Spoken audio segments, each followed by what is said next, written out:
Llave en mano. Narrativas en concreto. Llave en mano. Una iniciativa del Premio Obras CEMEX. Llave en mano.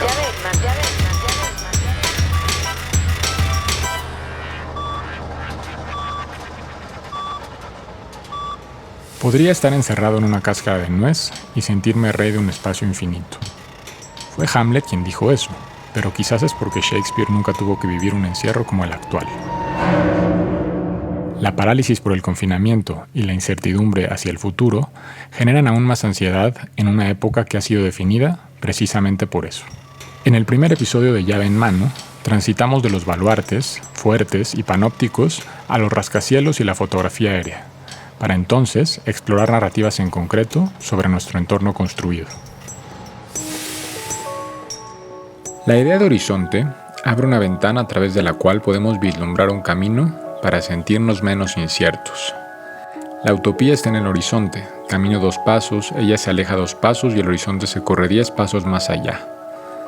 La metáfora del escritor uruguayo Eduardo Galeano refiere a la posibilidad de nuevos futuros para seguir caminando. A pesar de las dificultades que atravesamos para habituarnos a una nueva forma de estar y convivir, la reclusión también ha descubierto otras experiencias en pausa, como la introspección, el sosiego y la creatividad. Una libertad que solo experimentamos entre muros. Ya sea como límite visual, como lugar o paisaje lejano, la percepción del horizonte suele asociarse con una frontera física o una proyección imaginaria. ¿En dónde está el horizonte? Tanto la pandemia como la sana distancia nos han enseñado una nueva dimensión del concepto, la virtud o carencia de horizonte desde el espacio interior que constantemente reclama una necesidad de fuga hacia el exterior. Por la ventana de un salón o el balcón de una recámara es posible experimentarlo. Entre más alta sea la posición en un edificio, si es que no tenemos un vecino del mismo número de pisos, mayor posibilidad de percibir el horizonte y por lo tanto la capacidad de mirar más allá de nuestros muros. La construcción en altura, en vertical, es la tipología constructiva que paradójicamente nos acerca y nos aleja más del horizonte. Y es que cuando visitamos una ciudad por primera vez, ¿no resulta fascinante subir a un mirador para dimensionarse y ubicarse? Los telescopios con monedas, los mapas con puntos de interés y las guías en el piso ayudan a crear nuestra propia rosa de los vientos. ¿Cómo logramos ver más allá de nuestra visual? Más allá de escalar cerros y montañas, las primeras infraestructuras que se construyeron para ello se deben a la arquitectura e ingeniería naval y militar. Los faros, las garitas y los torreones significaron un primer antecedente para la observación a distancia. De tal forma, las edificaciones de planta pentagonal, circular o hexagonal contaron con estructuras vigía para prevenir ataques y organizar estrategias. Para la doctora Mónica Cejudo, investigadora de la Facultad de Arquitectura de la UNAM, las atalayas y los torreones no solo emulan las torres medievales con miradores o almenas, sino que planearon los primeros espacios urbanos. En los inicios del siglo XIX, México emergía como una nación independiente del dominio español, aunque surgía con gran inestabilidad política, económica y social. La infraestructura de defensa existente sufría los estragos del tiempo y era necesario mantenerla, pues las fortificaciones novohispanas habían envejecido y eran vulnerables a los ataques de los invasores estadounidenses y franceses. Para defenderse, el joven país utilizó las edificaciones disponibles y se emplearon los mismos patrones de diseño militar del virreinato para las nuevas construcciones, con una marcada tendencia hacia los trazos ortogonales por parte de los ingenieros militares. La ingeniería militar de la Nueva España destacó por la profusión de obras hidráulicas, caminos y fortificaciones que hicieron posible el desarrollo del virreinato más importante del Imperio Español en tierras americanas. Durante la Guerra de Reforma, los ingenieros militares se separaron para servir en diferentes regiones del país, logrando la fortificación de ciudades como Matamoros y Tampico, así como las mejoras defensivas en Veracruz, Campeche, Puebla y varios lugares más. Las técnicas de combate y las armas coloniales se siguieron utilizando con pocos cambios, por lo que los antiguos perfiles de los fuertes y las murallas virreinales fueron suficientes. Los que trabajaron para los conservadores se encargaron de la fortificación, con materiales y estructuras temporales de las garitas de acceso a las ciudades, mientras que los ingenieros liberales o republicanos se ocuparon de la protección y resguardo de los puertos marítimos del Golfo. A diferencia de las ingenierías civiles, la militar no era un concepto nacido durante el siglo XIX, pues durante el virreinato, los ingenieros militares ya se habían dedicado al diseño de edificios para la protección y control de la población, como fuertes, baluartes, murallas y presidios. La arquitectura militar influyó directamente en la edificación de la estructura del Estado, en particular en lo relativo al horizonte controlado. Así como la columna, el arco, la cúpula o el obelisco se volvieron repertorio construido cotidiano, las torres se volvieron símbolos de identidad y simbolismo, siguiendo el mismo ideal del zigurat, para servir de vaso comunicante entre la tierra y el cielo. En México, un país predominantemente rural, con caminos en muy malas condiciones, que abría paso al desarrollo ferroviario, se consideraba que con la modernización del país, por medio de la industrialización y las comunicaciones terrestres adecuadas, se alcanzaría la estabilidad económica con apoyo de grandes inversiones, en su mayoría extranjeras. Como diría Justo Sierra a principios del siglo XX, el camino para convertir a México en una nación moderna es colonizar el territorio. Ejemplo de ello es la penitenciaría de Lecumberri en la Ciudad de México, cuya construcción se inició en 1885 con el mandato de Porfirio Díaz y se concluyó en 1900, consolidándose como un modelo exitoso que se replicó en otras capitales del país, como San Luis Potosí, Mérida y Monterrey. El diseño en estrella panóptica de 8 brazos, impulsado por Lorenzo de la Hidalga, a partir de su paralelo de las penitenciarías, sería la interpretación de la propuesta del inglés Jeremy Bentham, con un torreón u ojo vigía al centro, estratégicamente ubicado para lograr la visión de 360 grados, a partir del cual se desplegaban crujías con patios interiores entre sí. El Palacio Negro de Lecumberri no solo significó un sitio de reclusión y penitencia, sino un alarde de innovación constructiva con un fin muy específico. Para el investigador Alfonso Fierro, el mirador por excelencia, desde siglos atrás, se ha ubicado en esta concepción moderna del espacio que se levantó por razones cívicas y de higienismo, además las de control político-social. Triángulos, trapecios, paralelas, segmentos oblicuos o perpendiculares, líneas y más líneas, rejas y más rejas. El esquema monstruoso de esa gigantesca derrota de la libertad a manos de la geometría. Quizá no sea casualidad que La Pando, la gran novela de Lecumberri escrita por José Revueltas, se refiere al orden construido e inicie con una escena de vigilancia. Durante algunos segundos el cajón rectangular quedaba vacío, como si ahí no hubiera monos al ir y venir de cada uno de ellos, cuyos pasos los habían llevado en sentido opuesto a los extremos de la jaula, 30 metros más o menos, 60 de ida y vuelta, y aquel espacio virgen, adimensional, se convertía en el territorio soberano, inalienable del ojo derecho, terco, que vigilaba milímetro a milímetro todo cuanto pudiera acontecer en esta parte de la crujía. El ojo que observa es el soberano del territorio. En el esquema de Bentham, las crujías surgen de una torre central de vigilancia como los rayos de sol. Esa torre es como el ojo derecho de Revueltas, capaz de observarlo todo.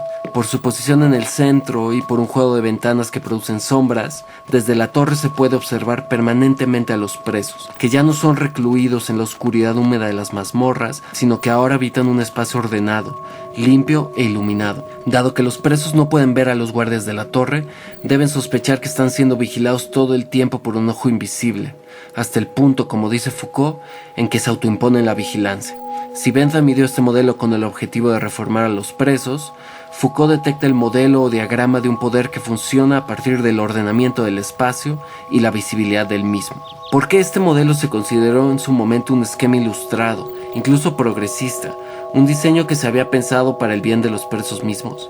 Quizá podamos pensar en Lecumberri en relación a la sociedad porfirista que lo construyó y para la cual representó una obra pública fundamental. En otras palabras, en Lecumberri se transparenta el modelo esencialmente urbano, a partir del cual se trató de producir el espacio social a finales del siglo XIX y principios del XX. Un modelo donde se cristalizaba la utopía de un Estado que anhelaba gobernar a partir del orden y del procedimiento científico.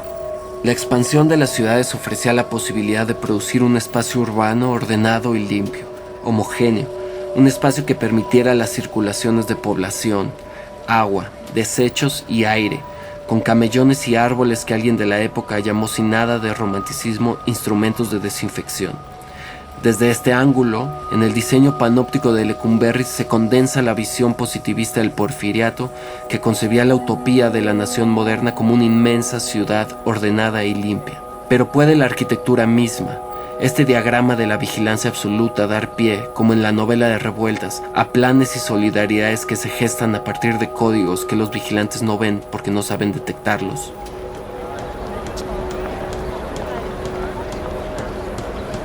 Así como las referencias militares y navales alertaban del horizonte de adentro hacia afuera, las penitenciarías serían la expresión en concreto del horizonte contenido, de muros para adentro. Aunque escasas, actualmente sobreviven tipologías que son cotidianas en nuestras ciudades, como los faros o los torreones, más allá de las cúpulas y campanarios de las iglesias y catedrales, que permiten levantar nuestra mirada en los espacios que habitamos. Pero la necesidad de ver desde arriba no se quedaría en esa forma de construir. Los avances en la edificación permitieron mayores alturas y por lo tanto mayor densidad. El porfiriato dejaría huella en los primeros edificios de gobierno con diseños importados con mezclas de Art Deco y Art Nouveau.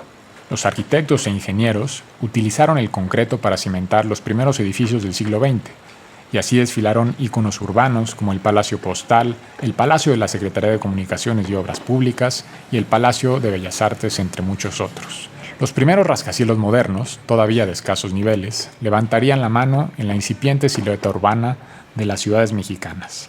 Y así, el edificio de la Nacional, el edificio Ermita o la Lotería Nacional serían los primeros en rascar los cielos de nuestro país. La captura de esta primera modernidad quedó registrada en los trabajos aéreos realizados por la compañía mexicana Aerofoto, que retrató más del 85% del territorio entre 1932 y 1994. La forma de aproximarse y planear las ciudades significó un cambio trascendental para arquitectos e ingenieros, potencializando el desarrollo de infraestructura a gran escala. De pronto, la planeación y visualización de lo construido adquiría un nuevo vector para el diseño, catapultando así el desarrollo de infraestructura en todo el país. Durante el siglo XX se logró esta gran hazaña técnica. Actualmente, los drones han permitido reconfigurar nuestro horizonte aéreo. La relevancia de las imágenes desde el aire van más allá de la planeación y transitan entre el fotoreportaje y la expedición. Si el aeroplano modificó las formas de aproximarse y moverse por el territorio, la fotografía logró capturar esta evolución. La conquista del aire es un viejo anhelo del hombre. Desde el sueño de Ícaro hemos adquirido diversos rostros e interpretaciones. El fotógrafo francés Nadar fue el primero en capturar una fotografía desde el aire con un globo aerostático, y desde entonces hemos encontrado distintas formas de conseguir estas imágenes. Gracias a la fotografía aérea se pueden ver otras dimensiones y entender nuestra realidad. En La conquista del aire por el hombre, una obra mural de Juan O'Gorman para el Aeropuerto Central de la Ciudad de México, se observa a Nezahualcóyotl con un murciélago en las manos. Se dice que tuvo la inquietud de volar creando un artefacto de cueros y carrizos, al igual que Leonardo da Vinci, quien también desarrolló un aparato de vuelo. Además, se muestra la primera máquina voladora a motor de los hermanos Wright, hombres en paracaídas, globos aerostáticos y personajes pioneros de la aviación con una carta de navegación. El mural, que se termina en los años 30, demuestra esta capacidad innata para ver desde arriba. En el caso de la Ciudad de México, rodeado de cuerpos de agua y volcanes, muchas cosas no se perciben a nivel de banqueta. Siempre me ha llamado la atención la vista de pájaro, desde las obras de artistas como José María Velasco o Dr. Atl a las primeras imágenes que capturó Aerofoto. La información que se obtiene desde el aire facilita el análisis espacial y los resultados obtenidos.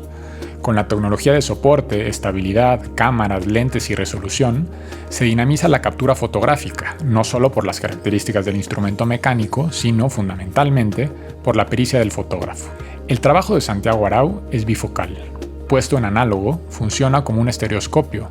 Combina imágenes y planos con puntos de vista, en principio separados entre sí, pero asestados en relieve de lo capturado. Reúne las virtudes de artistas, muralistas, paisajistas y cronistas en un género que adquiere formas híbridas, para entonces explicar relatos y recorridos que hacen comprensibles los testimonios de nuestra contemporaneidad. La fotografía tiene la capacidad de sacudirnos, ya sea desde el aire o con cámara fija, para visualizar otros territorios que pueden parecer fugaces o imperceptibles. Y como testimonio documental, sin duda muestra formas, colores, límites y contrastes de nuestro habitar, pero a la vez las heridas, abusos y fracturas de nuestro paso por el territorio que ocupamos. Todo ha cambiado. Los horizontes se ensanchan, las arrugas de la tierra se empequeñecen, la masa de un objeto se aplasta, los valles giran, las montañas que nos parecían enormes son en realidad objetos de porcelana azul sobre la cubierta arrugada de una mesa. Así describió Gerardo Murillo Doctoratl su género paisajístico en 1958 llamado aeropaisaje, una técnica con la cual logró pintar nuestro entorno natural desde perspectivas inéditas. La vista de pájaro nos vigila y en México la primera torre de acero y cristal sigue de pie, la única posibilidad de panorámica en altura para los visitantes del centro histórico de la Ciudad de México. Las edificaciones tienen semblantes en su origen. La semblanza y la crónica a ras de piso de las construcciones nos permite aprender de las entrañas, pero a la vez del entorno. El dominio de las alturas significó una constante en el desarrollo de las grandes ciudades de mitad del siglo XX y con ello la innovación para la verticalidad. El horizonte de la Torre Latinoamericana es una primera aproximación, ícono indiscutible de la modernidad mexicana. La Latino se alza desde 1956 en la esquina que forman las calles de Madero y Eje Central en el centro histórico de la Ciudad de México, predio en el que hace más de medio siglo se encontraba la casa de animales del Tlatoani Moctezuma II y donde después de la conquista se construyó el antiguo convento de San Francisco. Con 181 metros de altura, si se incluye la antena, y un cuerpo formado por 44 pisos, el gigantesco Prisma es uno de los edificios más emblemáticos, no solo de la Ciudad de México, sino de Latinoamérica. Desde su construcción en 1956 hasta 1972, la Latino mantuvo el título del edificio más alto de la Ciudad de México. También obtuvo el récord del primer rascacielos construido fuera de Estados Unidos. Y no solo eso, se inauguró como el primer y más grande edificio con fachada de cristal y aluminio en la historia de la arquitectura. Más asombroso aún, en su momento, la Latino fue el primer rascacielos en todo el mundo ubicado en una zona sísmica, un modelo inédito para la cimentación y construcción de futuros edificios de este tipo en todo el mundo. Se trata del primer edificio para apreciar nuestro horizonte en 360 grados. A pesar de haber soportado varios temblores previos, como el del 28 de julio de 1957, que le valió el premio del Instituto Americano de la Construcción del Acero, por ser el edificio más alto que jamás haya sido expuesto a una enorme fuerza sísmica, la prueba más dura para la Latino vino con el terremoto del 19 de septiembre de 1985. La megaestructura resistió durante poco más de 2 minutos, una sacudida de 8.1 en la escala de Richter. Actualmente, a la Torre Latinoamericana se la considera uno de los edificios más seguros de la ciudad y del mundo, a pesar de su epicentro sísmico. Con el paso de los años, más allá del propósito y la intención por el que fueron diseñados y construidos, los edificios desarrollan una extraña forma de vida, la vida pública. Los hitos urbanos, como la Torre Latinoamericana, se transforman o los transformamos para formar parte del tejido social de una ciudad. En este sentido, desde su fundación, la Latino ha sido un tema inagotable para artistas, escritores y cronistas. El periodista y ensayista Rafael Pérez Gay, nacido en la Ciudad de México en 1957, nos narra su muy personal relación con este icono arquitectónico, símbolo de la modernidad, pero también de la contemporaneidad de la sociedad mexicana.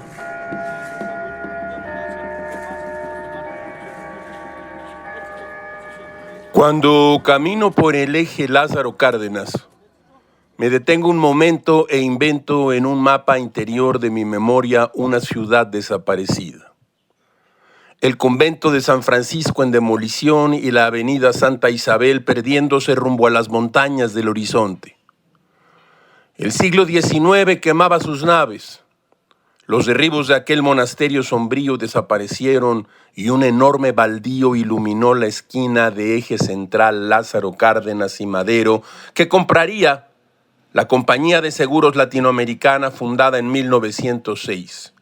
En ese terreno crecería ese sueño de la grandeza mexicana. La voracidad del alemanismo y sus negocios urbanos permitieron que en 1948 empezara la construcción de la torre. 4 nombres de ese tiempo que en la casa de mi infancia se escuchaban como si fueran héroes. El ingeniero Adolfo Sebart y los arquitectos Augusto H. Álvarez y Manuel de la Colina.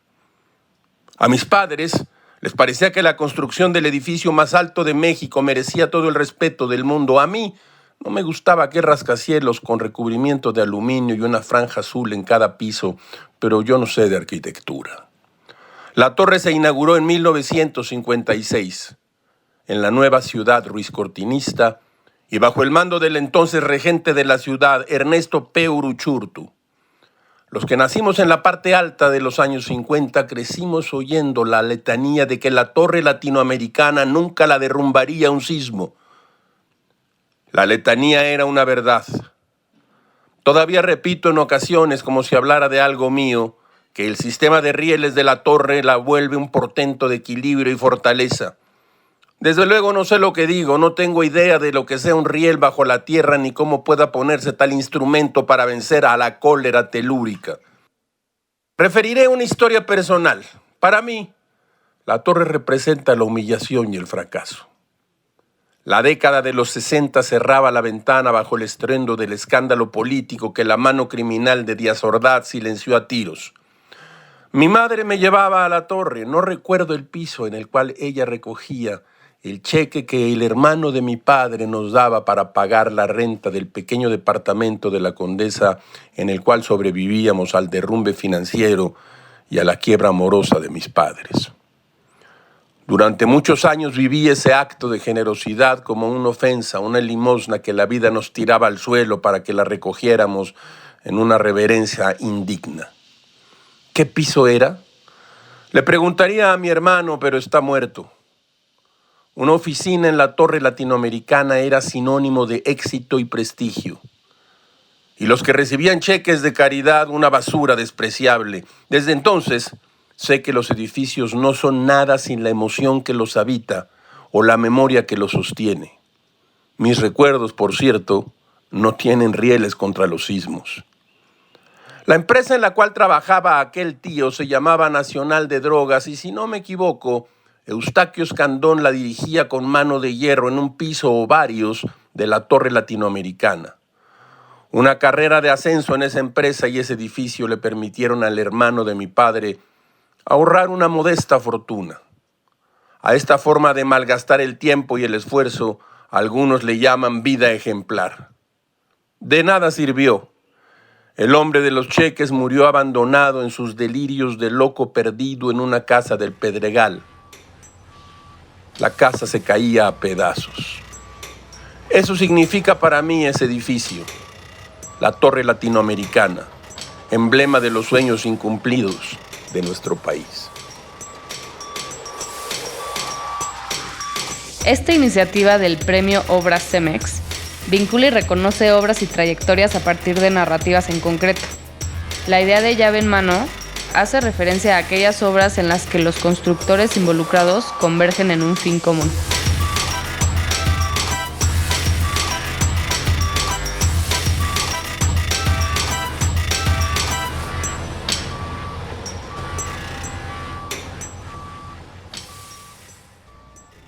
Así como la crónica urbana desprende experiencias y recuerdos del porvenir, el testimonio de una construcción se puede entrever a través de sus creadores. Con la Torre Latino, a lo largo de más de 7 décadas, las ciudades mexicanas han levantado la vista para rascar los cielos.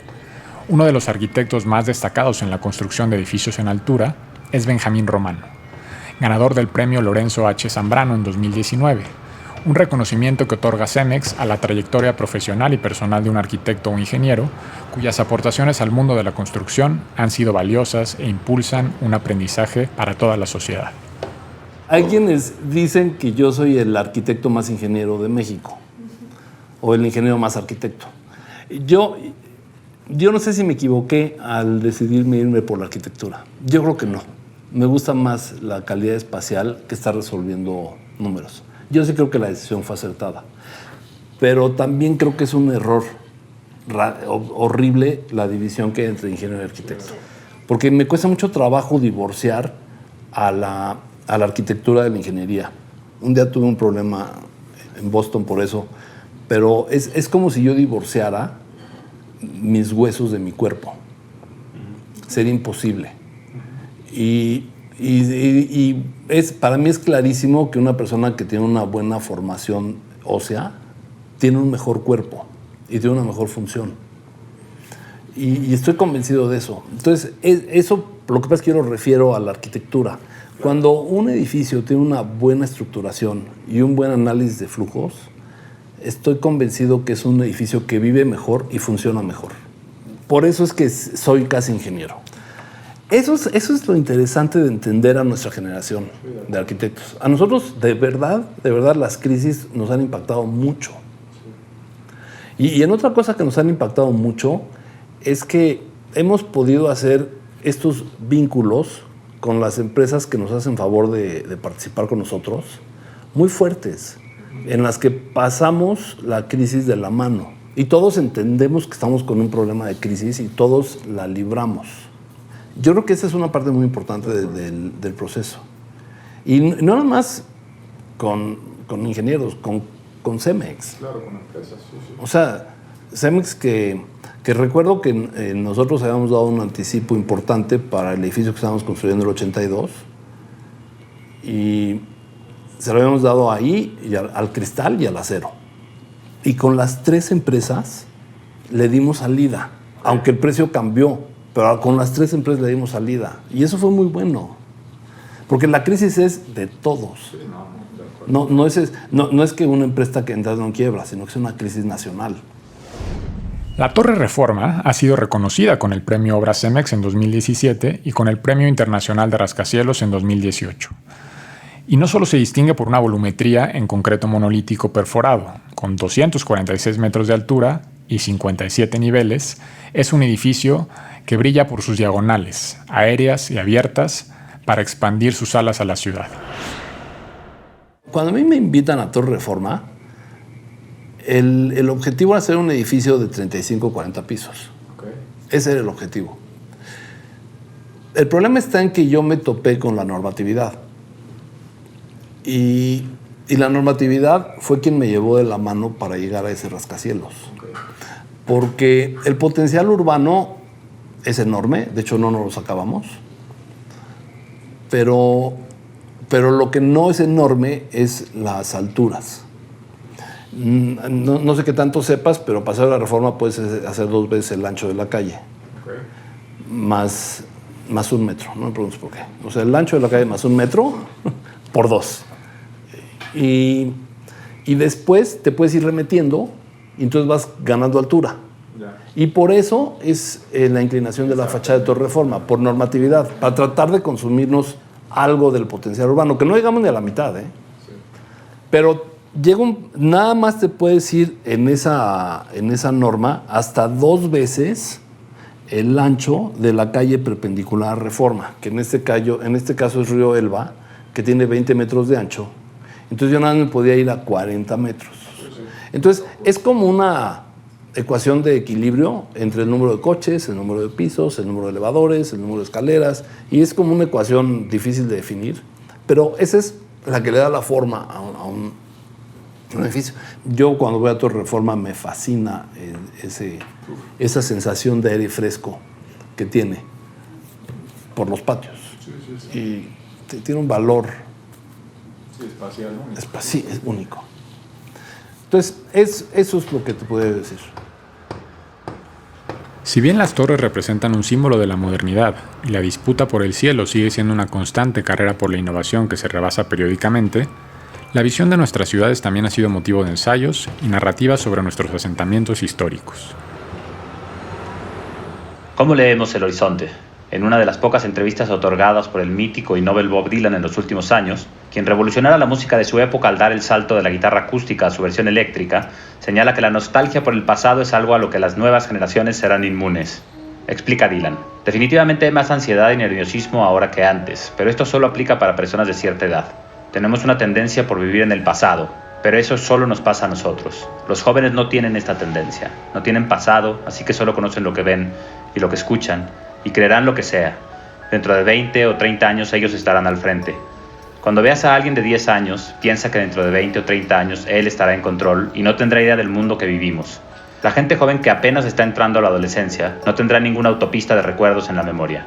Sea esta la clásica nostalgia por el pasado de un hombre que envejece o una profecía del mundo que nos espera tras la delirante estimulación que recibimos en cada momento del día, lo que es difícil rebatir es que dicha sobreestimulación deja poco espacio para el pensamiento especulativo, es decir, la imaginación. La forma más eficaz de conservar el status quo, sin importar la zarza ardiendo que tenemos frente a nosotros, es ofrecer la ilusión de que la realidad solo puede emerger de las opciones que están frente a nosotros. Pocos libros como Las ciudades invisibles de Italo Calvino nos sirven como antídoto para embestir la colonización de la imaginación.